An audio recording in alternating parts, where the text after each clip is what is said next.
سلام عرض می‌کنم خدمت دانشجویان گرامی درس کنترل اتوماتیک. امیدوارم همیشه سالم و تندرست باشید. در خدمتتون هستم با اولین جلسه آفلاین کاربرد مطلب در کنترل. قراره که به امید خدا طی 10 جلسه حدوداً نیم ساعته یه مروری داشته باشیم روی سرفصل‌های اصلی و مهم کنترل اتوماتیک تا بتونیم اونها رو با استفاده از نرم افزار مطلب شبیه سازی کنیم و کارهای لازم رو انجام بدیم. خب در ابتدای کار من میخوام یه اوورویو کلی از کارهایی که میخوایم توی این 10 جلسه انجام بدیم رو خدمتتون عرض کنم تا با مراحل کار بیشتر آشنا بشید. اول از همه میریم سراغ کلیات و مبانی نرم افزار مطلب تا بتونیم باهاش در وهله اول کار بکنیم. این قسمت ممکنه برای اون کسایی که آشنایی قبلی با مطلب دارن یکم از حوصله خارج باشه، ولی به نظرم لازمه که یه مروری روی اونا داشته باشیم. در مرحله بعد با مبانی برنامه‌نویسی در مطلب و نمایش خروجی‌ها به صورت پلات مختصراً آشنا میشیم تا بتونیم از اونا برای پیش بردن اهداف کنترلی بعداً استفاده کنیم. توی قدم‌های بعدی با نحوه نمایش مدل‌ها و محاسبه توابع تبدیل آشنا میشیم و از تبدیلات لاپلاس استفاده می‌کنیم تا معادلات رو از فضای زمان به فضای فرکانسی ببریم و برعکس، و ازشون مثال‌هایی رو خواهیم دید. پیدا کردن قطب‌ها و صفرهای سیستم هم موضوع مهمیه که بهش خواهیم پرداخت. بعد از اون میرسیم به کاربرد مطلب در آنالیز سیستم‌های کنترلی، شامل آنالیز پاسخ گذرا و تحلیل پاسخ حالت ماندگار سیستم به ورودی‌های مختلف. همچنین با سیستم‌های رسته 2 آشنا میشیم و بعد از اون مکان هندسی ریشه‌ها، دیاگرام‌های بود و نایکویست رو با چند تا مثال رسم می‌کنیم که در ادامه مباحث این درس باهاشون آشنا میشید. پس اصلا جای نگرانی نداره که اینا چی هستن و چه اسمایی دارن. بعداً توی طول درس یاد میگیرینشون و ازشون مثال‌های زیادی حل می‌کنیم. خب میریم سراغ خود نرم افزار. اول که مطلب رو باز میکنیم با یه همچین صفحه‌ای مواجه میشید که 3 تا بخش از اینا برای ما مهمتره. یکی کامند ویندو هست که شبیه یه ماشین حساب برای ما عمل میکنه و خط به خط هر کدی که میزنیم رو برامون اجرا میکنه. دومین قسمت ورک اسپیس هست که بعد از اجرا شدن کد اسامی و نوع متغیرها با مقدارشون رو به ما نمایش میده. و در نهایت قسمت current folder هست که پوشه‌ای رو به ما نشون میده که الان داخلش هستیم و بعداً هم میتونیم تغییرش بدیم. مثلا من الان توی کامند ویندو میخوام یه محاسبه ساده انجام بدم. یه ماتریس آ دلخواه تعریف میکنم. مثلا آ مساوی 1 2 منفی 1 3 1 0 4 9 و 6. اگه اینتر رو بزنم، چون سمیکالن نذاشتم پاسخ رو برام چاپ میکنه به این صورت. همونطور که دیدین درایه های هر ردیف رو با سپیس از هم جدا کردم و هر کدوم از ردیف ها هم با سمیکالن، همونطور که اینجا میبینید. اگه به ورک اسپیس هم نگاه کنیم میبینیم که اسم متغیر آ رو با مقداری که داره توی ورک اسپیس آورده و به اصطلاح یه اری ساخته که از قبل با آرایه ها آشنایی داریم توی درس مبانی برنامه نویسی. حالا اگه بخوایم مثلا حاصل ضرب معکوس آرایه آ در تر و نهادش رو حساب کنیم مینویسیم چی؟ مینویسیم این و آ ضرب در ترانسپوز آ. یا مثلا آره دیگه این شد. یا مثلا به یه شکل دیگه که طبق گفته یکی از وارنینگ های خود مطلب سرعت اجراش بیشتره، آ بک اسلش آ پرایم، که بک اسلش در واقع برای نمایش اینورس آ هست و اون علامت پرایم برای نمایش علامت ترانسپوز که اگه اینتر رو بزنیم میبینیم که جواب ها یکی شد. علامت پرایم با دستور ترانسپوز یه فرق ریز هم داره که توی ماتریس های هرمیتیک اعداد مختلط هم هستن خودشون نشون میده که ما باهاش کاری نداریم فعلا. اگر پشت عملگرها یه نقطه بذاریم، اون عملگر روی آرایه ها درایه به درایه انجام میشه که به اصطلاح بهش میگن دات پراداکت. مثلا فرق آ به توان دو با آ دات به توان 2 رو اینجا میتونیم به وضوح ببینیم که دومی یعنی آ دات به توان 2 هر درایه رو جدا جدا به توان میرسونه و اولی که آ به توان 2 باشه فقط ضرب ماتریسی انجام میده. این اگه آمون باشه، مثلا درایه اول به توان 2 با این داته، درایه دوم به توان 2، درایه سوم به توان 2 میشه 1. ولی اینجا آ به توان 2 همون ضرب ماتریسی رو فقط انجام داده، یعنی آ رو یه بار ضرب در خودش کرده. دترمینان هم که کاری نداره دیگه، کافیه بنویسیم دترمینان آ دت آ منفی 53. البته این به شرط اینکه آوارون پذیر باشه به ما جواب میده دیگه، اینم خودتون از قبل میدونید. حالا برای اینکه از فضای کامند ویندو یه ذره بریم اونورتر و یه رشته کد بنویسیم و اونو ذخیره کنیم، از این بخش بالا توی تب هوم نیو اسکریپت رو انتخاب میکنیم تا یه بخش جدید به اسم ادیتور برامون نمایش داده بشه. این ادیتور، توی این بخش میتونیم هر چند خطی که لازم داریم رو کد بنویسیم و اونو ذخیره کنیم و اجراش کنیم. پس برای ذخیره کردن اسکریپتی که ساختیم کافیه کنترل اس رو بزنیم و فایلمون رو توی دایرکتوری مد نظرمون سیو کنیم. مثلا من اسمش رو اینجا میذارم ام فایل و سیوش میکنم. دقت کنید که اگر یه فانکشن ساخته باشیم اسکریپتمون تبدیل به فانکشن میشه و اسم فایل هم باید حتما همون اسم فانکشنمون باشه. حالا که اینجا فانکشن نداشتیم و یه اسکریپت خالی داریم. خب حالا که اسکریپتمون سیو شد، شروع میکنیم به کد نویسی. در اغلب موارد برای اینکه هر سری اسکریپت رو میخوایم ران کنیم حافظه خالی شه و همه پنجره ها بسته باشه، این سه خطی که میگم رو باید بنویسیم. یکی CLC هست، یکی clear و اون یکی هم close all. CLC برای اینه که کامند ویندو کاملا خالی بشه. clear برای اینه که ورکسپیس تمام متغیراش پاک بشن و از نو کد اجرا شه و مقادیر جدید جایگزین قبلی‌ها بشه. close all هم برای اینه که اگر پنجره‌ای توی طول اجرای کد قبلی باز شده بسته بشه. پس با این سه خط کلا یه ریفرش میشه فضای مطلبمون. حالا من یه آرایه ستونی 3x1 میسازم به این شکل که مثلا آ مساویه -4 3 1. یه آرایه سطری 1 در 3 هم میسازم به این شکل b مساوی 6 -2 1. حاصل ضرب این دوتا آرایه میشه یه ماتریس 3x3 که اونو با c نمایشش میدم. آ ضرب در ب. خب اگه بخوام مقادیر ویژه و بردارهای ویژه این ماتریس مربعی رو محاسبه کنم که بعداً به دردتون میخوره قطعاً توی این دوران تحصیلی، باید بنویسم چی؟ مثلا L و V مساوی آیگ C که همون مخفف آیگن وکتورز و آیگن ولیوز هست. حالا کد رو اگه ران کنم میتونیم نتایج اون سطرهایی که سمیکالن نذاشتم رو چاپ شده ببینیم. اینه نتایجش. همونطور که مشخصه C رو تشکیل داده.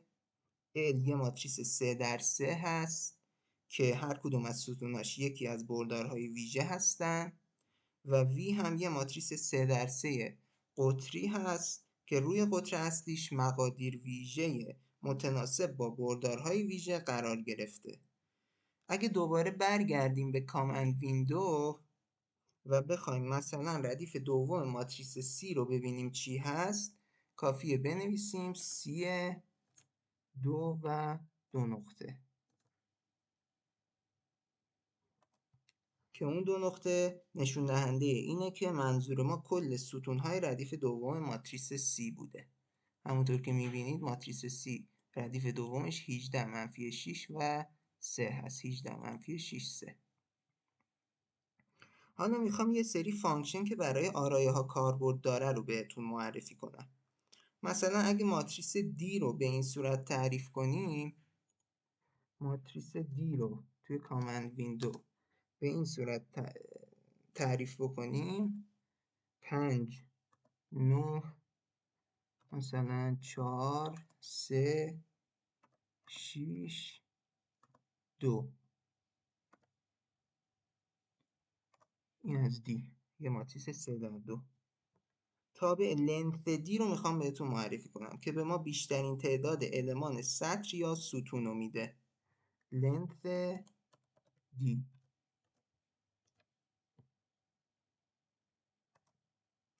اینجا چون ماتریس دی 3 در 2 هست، عدد 3 رو به ما برمیگردونه که همون بیشترین تعداد سطر یا ستونه دیگه. اینجا سطراش 3 تاه، ستوناش 2 تا، پس 3 رو به ما برمیگردونه. تابع سایز دی حالا یه بردار سطری به ما میده که ابعاد ماتریس رو به ترتیب مشخص میکنه. تابع سایز دی. همونطور که میبینید همون 3 و 2 رو به عنوان جواب به ما تحویل داد. یه تابع مهم دیگه ریشیپ هست که یه آرایه رو با اون ابعادی که ما میخوایم دوباره تشکیل میده. مثلا ریشیپ دی و 2 3 ماتریس 3 در 2 ما رو تبدیل به 2 در 3 میکنه. ماتریس 3 در 2 این دی رو تبدیل به یه ماتریس 2 در 3 کرد. خب اینم از این. حالا میرسیم به بخش توابع چند جمله‌ای. اگه مثلا ضرایب ثابت یه تابع چند جمله‌ای رو به صورت یه بردار سطری بنویسیم که به این شکل مثلا داشته باشیم 5x به توان 2 به علاوه 1، یعنی s مثلا مساویه 5 0 1. این نشون دهنده همون ضرایب چند جمله 5x به توان 2 به علاوه 1 هستن. 5 ضریب x به توان 2، 0 ضریب x به توان 1 و 1 ضریب x به توان 0. حالا اگه بخوایم ریشه هاشو به دست بیاریم، از دستور روتس میتونیم استفاده کنیم. دستور روتس s، البته s کوچیک بود. مشخصه ریشه های مختلط داره. حالا اگه بخوایم همین کار رو برعکس انجام بدیم، یعنی ریشه ها رو بدیم و ضرایب چند جمله‌ای رو تحویل بگیریم، از دستور پلی استفاده می‌کنیم. به این شکل که بردار ریشه ها رو به عنوان ورودی بهش میدیم. مثلا اگه همین ریشه هایی که الان به دست آوردیم رو به عنوان بردار r کپی پیست کنیم، یعنی چی؟ یعنی r مساویه اولی رو کپی کنیم،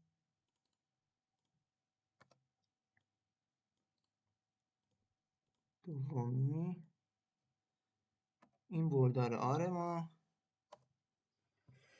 خب دستور پلی رو حالا استفاده میکنیم. پلی آر.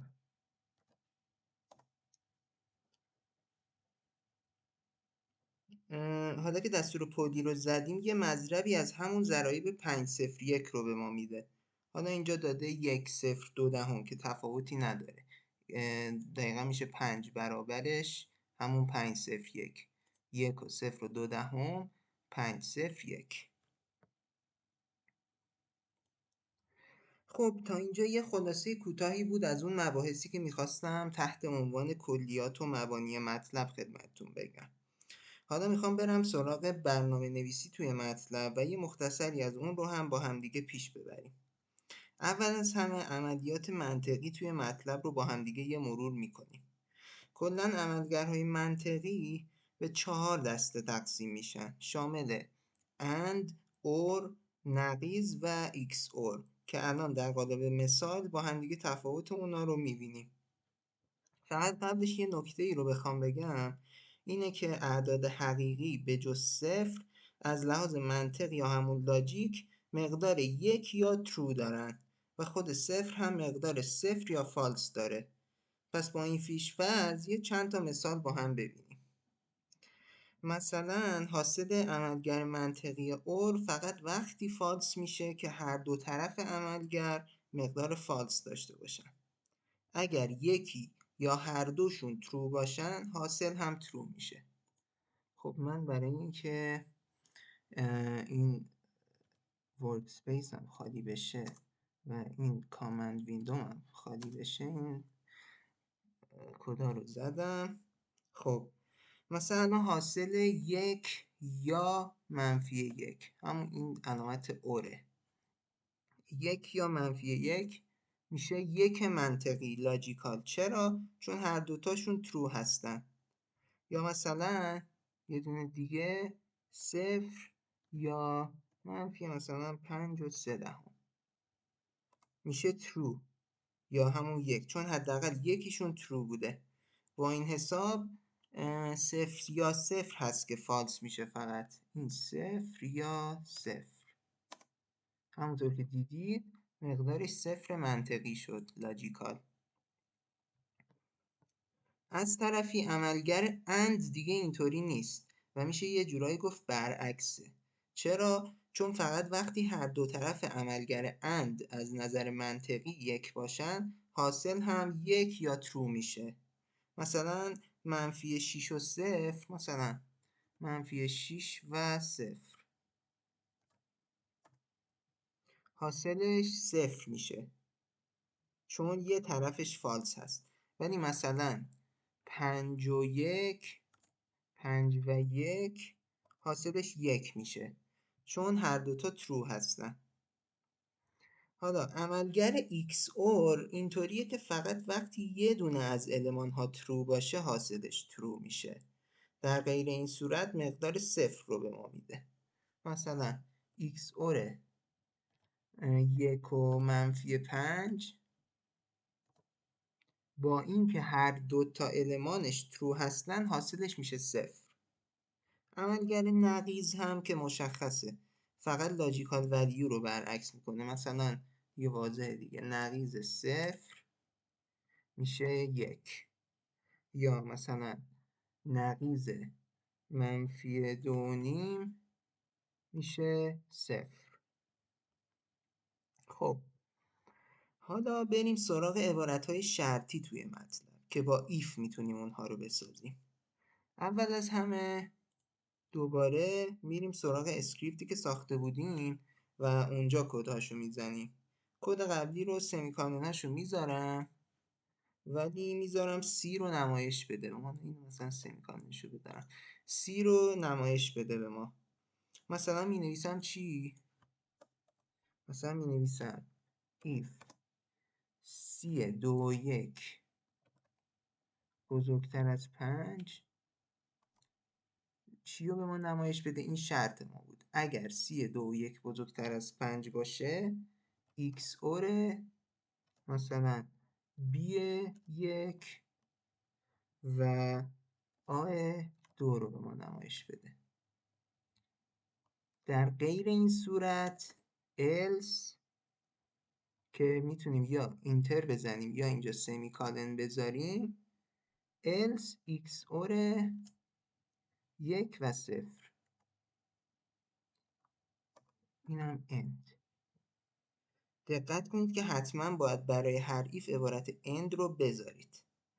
اگه کد رو ران کنم انتظار داریم به ما 0 بده یا 1 که اینجا 0 به ما داد.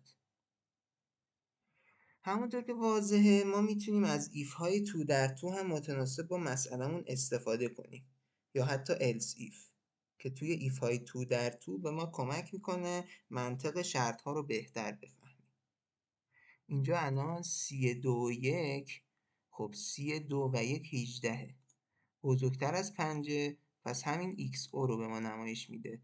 b1 6 و a2 هم 3 هست. x او این دوتا جوابش 0 میشه، همونطور که میدونید واضح هم هست دیگه. با حلقه های فور هم که قاعدتا آشنایی دارید از قبل. مثلا اگه بخوایم مجموع اعداد 0 تا 100 رو محاسبه کنیم، معقوله که از حلقه ها استفاده کنیم. مثلا می نویسیم، خب من این سمیکالن اینا رو هم بذارم.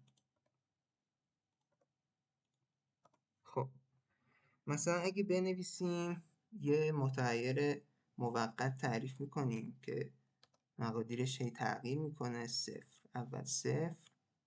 خب مثلا میگیم for i از 0 تا 100 این تمپو هر بار i تا بهش اضافه کن. تمپ به علاوه i.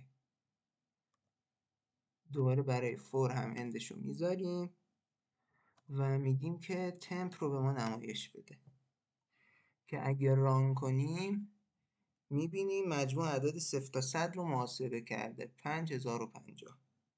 حالا مثلا اگه بخوایم مجموع 0 تا 50 رو با همین حلقه‌ای که نوشتیم حساب کنیم، میتونیم از دستور break استفاده کنیم و بگیم چی؟ و بگیم مثلا اینجا بعد از اینکه تمپو هر بار به علاوه i میکنی if i مساوی 50 break کن و از حلقه بیا بیرون. این اندش هم بزنیم. خب run. دیدیم که با این حرکت باعث شدیم وقتی شمارنده i به 50 برسه کلا خارج بشه از حلقه و مجموع 0 تا 50 رو به ما بده که 1275 هست. اینجا هم مقادیر رو مشخصه که ببینیم i به 50 رسیده، پس مجموع اعداد 0 تا 50 رو برای ما حساب میکنه اینجا و دیگه تا 100 نمیره، از حلقه میاد بیرون با دستور break. خب دوستان، من سعی کردم نکات پایه‌ای و مهم مطلب رو توی این جلسه خدمتتون بگم. پس برای این جلسه نکته دیگه‌ای باقی نمیمونه. امیدوارم براتون مفید بوده باشه. پس تا جلسه بعدی، خدا نگهدار.